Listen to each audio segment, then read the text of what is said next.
A consistent Pilates practice is absolutely essential to experience benefits from the Pilates method. But consistent doesn't mean constant. So if you've been moving with Pilates 3 times a week for a few months, it's really important to incorporate recovery into your overall workout program. And I'm not just talking about a day of recovery, but a more extended recovery. Even if you're brand new to Pilates, keep watching this video because it's going to give you a simple framework to follow to set yourself up for success so you continue making progress with your workouts. Hi, my name is Beth and welcome to Trifecta Pilates. Pilates is really wonderful to improve strength, increase flexibility and mobility, and enhances total well-being. But what happens if we just keep going and going with our Pilates practice is all of a sudden when we come to our workouts, we don't have as much energy for our Pilates classes, or we just feel drained. Perhaps you're noticing muscle soreness that won't go away, constant fatigue, lack of motivation, or exercises that used to come with more ease or that you were making progress with, all of a sudden, they feel much more challenging. These are signals that your body is sending you that you need to take some time off. And there's 3 different types of recovery that you can do. And this recovery is anywhere from 1 week to 3 weeks. The first type of recovery is passive recovery. Imagine being beachside, ankles crossed, reading your favorite book, ocean breeze. Now, you don't actually have to go on vacation, but you get the gist that you're not coming to the Pilates mat, you're not working out, you're just simply, hopefully, enjoying life. Now, for a lot of people who I work with, they have a concern if they do passive recovery that they're not just going to get back into their workout program. Now, I haven't found that to be the case because when we take some time off, for most people, they're more motivated to step back on the mat. They're kind of itching to get back to their Pilates practice. If you're concerned about this, however, you may want to focus on active recovery because maybe in the past you've had a consistent workout program and then your life got busy, that fell off, and it took you many months or many years to get back into workouts again. That's not at all uncommon. So perhaps active recovery would be more beneficial. But let's stay on passive recovery for just a little bit longer because there may be certain points in your life where passive recovery is needed, and I definitely don't want to bypass that. So passive recovery is when we aren't working out, and sometimes it's via doctor's orders. Maybe after giving birth to your child or a surgery that you had, illness or injury are all examples that we need to let our body heal and recover. I also want to acknowledge this can be an incredibly humbling and frustrating time. And I've experienced this at many points in my life as well. And the point when it was probably the most impactful for me was when I had 2 young kids at home. I was teaching Pilates, but I had to sit in a chair and I had to just move my head. Any rotation actually would inhibit my healing process from where my surgery was. And I remember just crying to a colleague how frustrated I was. I was in a lot of pain because I wouldn't move. My body was bracing, trying to protect myself. She said, well, Beth, have you tried just gentle movements and maybe deep breathing? And I said, well, no, because at that time, I really related with Pilates of being more of a workout. And if I couldn't do a challenging workout, well, I just couldn't do anything. So I sat in other class for a little bit of it and I did what I could. Circles of the wrist and ankles, gentle stretches, and a guided breathing practice.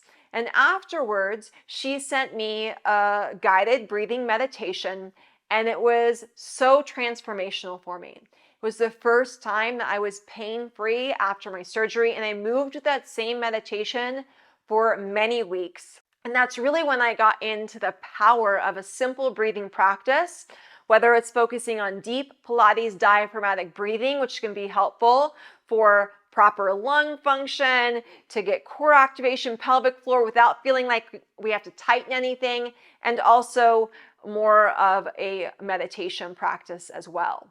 But I also started exploring with active movement and recovery and not a workout. Active recovery is more of restorative Pilates classes. There's soothing sessions. It's going to be a time for you maybe when you focus on slower classes, beginner level sessions, maybe into the Connect style of classes as well. But what's nice about active recovery is you can still show up to your workouts at the same time, the same place, but you're just going to turn down that dial of intensity. And when we do this, we can refine how we move with Pilates, find more ease with our practice, which can be very beneficial with more challenging exercises and classes as well, since there's always some sort of easefulness we want in exercises in some way, even the most challenging ones. Now, with cardiovascular workouts, rather than maybe running or a vigorous walk, it could be a slow walk or a bike ride with your family. So active recovery, think you're still moving, but we're not trying to make any gains. Now, a branch off of active recovery is cross training. And cross training may still be challenging, but it's much different of a workout than you're typically used to doing. As an example, I recently went on a camping trip with my family. It was a shorter camping trip, and I decided I'm not going to move with Pilates. I'm going to take some time off. It was about 5 days off from Pilates, but I didn't want to just not do anything. And when we go camping, we go hiking. And let me tell you, hiking is a workout, especially at the sand dunes where we were hiking up in the sand, both for a morning hike and then a sunset hike. And that sunset hike, we were hustling a little bit because we wanted to make sure to see the sun actually go down. And we were out in the elements, out in nature, enjoying our life. And really, that's what Pilates is all about. Having the energy to enjoy what we do off of the mat. We also did additional hikes in surrounding areas, not in the sand dunes, which were easier than climbing the sand dunes, but it was overall an enjoyable experience, yet it was still a workout. Like, hiking the sand dunes, I just cannot replicate with my home workouts, though it's still valuable. So it was a more vigorous type of recovery from Pilates, and it allowed me to rest from what I traditionally do in Pilates, but my muscles were still working. So if you like to do cross training like I do, then make sure at least 2 times a year you do something a little bit more on the active recovery or passive recovery as well. Now let's talk about how we get back into workouts. So if you've taken some time off, I want you to ease back into workouts. Rather than doing a cannonball in the deep end of the pool, just touch your toes in the pool and slowly wade in. Maybe start with shorter workouts, dial of intensity, not quite maybe where you left off, and just see how you're doing. And if everything's feeling good during the workout and you have high energy after the workout, then maybe you want to go slightly more challenging next time. Especially if you took passive recovery, whether it was because you absolutely needed to, allowing your body to heal and recover, or you were still feeling good, you just wanted to take time off, maybe for the holidays, and you had a lot of other things going on, ease back into your workout program. Remember, Pilates is not about just 1 week or one workout. This is about a sustainable workout program. So when we zoom out a little bit for a well-rounded workout program, recovery is absolutely essential.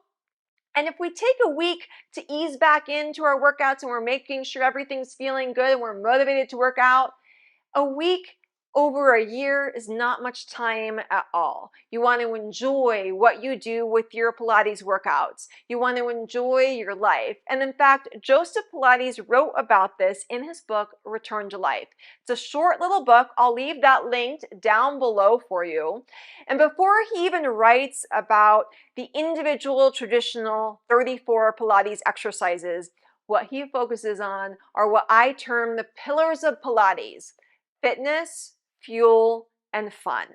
Finding pleasure in life. So not only is it about workouts and fueling our body with positive energy through nutrients and sunlight and making sure we're drinking water, of course, but also the simple pleasures of life, whether that's everyday activities you do, or if you like going camping or whatever you like to do. That's why we step on the mat. And I truly hope that what you do on the Pilates mat, that you enjoy that, and more importantly, that you enjoy what you do when you step off the Pilates mat. Embrace the journey Tune in and listen to your body, and have a beautiful day.